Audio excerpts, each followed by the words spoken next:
Presented by Bhojpuri Express.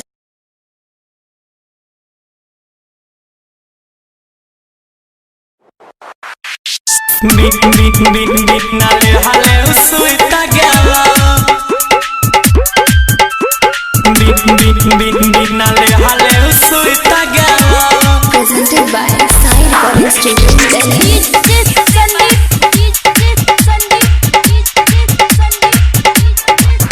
Saiya sadila tuita gela. Binale hale usuita gela. Saiya sadila tuita gela ge. Binale hale usuita gela. हमारा हलाओ पासे गे हमर देहिया नैना से गे आधी रात दर्द उठा गेला गे बिनाले हाला सुता गेला सैया सदिला टूटा गेला कोरा भुट्टा से बिनाले ले सुता गेला। Presented by Sai Recording Studio, Delhi.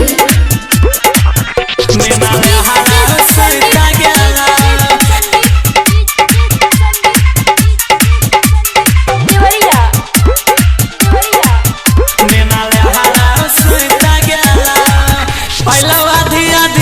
नहीं बुझालियो के बात लग से मोरा भाग गेलो होकर देख के सामान आगे बिगाड़लो ईमान आगे भीतर में जाग गेलो कहे छियो सुने बतिया गे छुछे बितल छोरतिया गे कोन कारण से उठा गेलो बिना लिहले उसूता गेलो गे पिया हमारा सर उठा गेलो गे बिना लिहाले उसूता गेलो कोरा फुट्टा।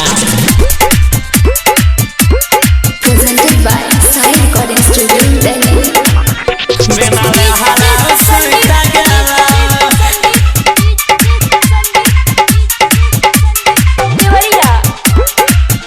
बिना लिहाले उसूता गेलो चुए लागल गेलार धरल को प्यार के बुखार बड़ा दास न भेलो गे भौजी नहीं लागल शरम हमर कोरिया वाला मछरा छाड़ का गेलो गे गौरव राम के मौगी छौ खुश सनी बलम बड़ी कनजूस दिला ओकरा सा टूटा गेला बिना लिहाले सुता गेला गे कोरिया सा दिला टूटा गेला गे बिना लिहाले सुता गेला सैया सा दिला टूटा गेला गे बिना लिहाले सुता गेला हमर हलाओ पासे गे हमर देहिया नैना से गे आधी रात दर्द उठा गेला गे बिना लिहाले सुता गेला।